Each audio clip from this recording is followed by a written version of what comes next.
Acceptance change life. Dalam sebuah cerita yang saya baca, ada seorang psikolog yang menerima seorang anak kecil bernama Jimmy yang dibawa oleh papanya untuk masuk dalam sebuah proses konseling. Dan si ayah komplain kepada sang psikolog, anak ini tidak bisa diubah sama sekali. Dia susah lagi untuk dibentuk, nampaknya tidak ada masa depan baginya. Tidak ada sesuatu hal yang dia sukai sama sekali. Saya sudah tidak tahu harus berbuat apa dengan anak ini. Nampak dia kehilangan harapan terhadap anaknya sendiri. Dan anak tersebut yang bernama Jimmy nampak sedikit murung, dan psikolog tersebut dengan lemah lembut menyapa anak tersebut dan bertanya kepadanya apa yang dia sukai. Dan anak itu ternyata suka memahat, dan di rumah dia telah memahat perabot rumah tangga dan kemudian membuat ayahnya sangat murka. Dan si psikolog memulai dengan hal tersebut. Dia mengambilkan seperangkat alat untuk memahat, pisau pahat, dan kemudian juga beberapa potong kayu untuk bisa dia pahat. Dan psikolog tersebut mengatakan, Jimmy, kamu pasti menjadi salah seorang anak laki-laki yang dapat memahat melebihi banyak anak laki-laki yang lain. Dan kata-kata sang psikolog ini memotivasi anak tersebut.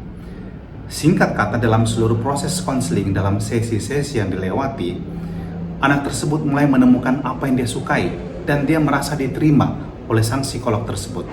Dan Jimmy mengejutkan semua orang di rumahnya ketika dia membersihkan kamarnya sendiri, menata kamarnya sendiri, merapikan kamarnya tanpa disuruh oleh siapapun juga. Dan ketika dalam sesi konseling, psikolog bertanya mengapa dia melakukan hal tersebut. Si anak berkata kepada sang psikolog, saya pikir kamu akan menyukainya. Lihatlah, acceptance change life. Penerimaan seorang psikolog terhadap anak kecil yang tampaknya tidak dapat diubah, nampaknya tidak punya masa depan, ternyata mengubah anak tersebut. Dia punya potensi yang positif, dan potensi tersebut dapat dia kembangkan berkat apa? Berkat perasaan bahwa dia diterima apa adanya. Dan kita lihat juga begitu banyak orang dikategorikan tidak lagi berdaya, tidak ada gunanya, sampah dalam masyarakat. Mereka bisa berubah ketika masuk dalam sebuah kelompok yang dapat mengerti mereka, yang dapat menerima mereka apa adanya, dan kemudian mereka membiarkan diri dituntun dan dibimbing. Dalam perikop Injil hari ini, Yesus berkata, Aku bersyukur kepadamu, ya Bapa, Tuhan langit dan bumi, sebab semuanya itu kau sembunyikan bagi orang bijak dan orang pandai, tetapi kau nyatakan kepada orang kecil. Ya Bapa, itulah yang berkenan padamu. Orang pandai dan orang bijak merasa dirinya sudah sempurna, cukup, dan tidak mau menerima lagi sesuatu yang baru. Dan sabda Allah, kabar gembira yang ditujukan kepada manusia-manusia yang sederhana, itulah yang kemudian diterima dan mengubah hidup orang-orang sederhana ini menjadi putra-putri Allah. Maka para rekan guru Semakara, para orang tua siswa, juga segenap peserta didik Semakara, ingatlah, dalam dirimu ada potensi yang besar. Meskipun kau kecil, tampak tidak berdaya, nampaknya intelektual biasa-biasa aja, jangan berkecil hati. Temukan potensi positif dalam dirimu dan bertumbuhlah, berkembanglah menjadi lebih maksimal. Jangan salah, banyak orang yang ber-IQ tinggi belum tentu menjadi orang yang berhasil dalam hidupnya. Tapi banyak orang yang nampaknya biasa-biasa saja, IQ-nya levelnya biasa aja.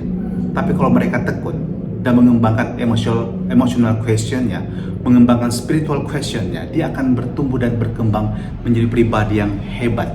Maka mari kita berjuang bersama mengembangkan mungkin sesuatu yang kecil dalam potensi anak-anak didik kita, dalam diri anak-anak kita sendiri. Jangan mengecilkan mereka, jangan menolak mereka, melainkan berikan dukungan, support kepada mereka. Itu sangat mereka butuhkan untuk perkembangan hidup mereka. Tuhan, semoga kami juga menjadi orang-orang yang terbuka untuk sabdamu, untuk rencana dan kehendakmu. Dan kami boleh mengetahui dan boleh mengalami sendiri betapa Engkau senantiasa menghendaki yang terbaik untuk diri kami. Engkau terima kami apa adanya, dan Engkau berkati kami untuk juga dapat menjadi berkat yang luar biasa bagi sesama kami. Dan turunkanlah berkat atas kami semua dalam nama Bapa dan Putra dan Roh Kudus. Amin.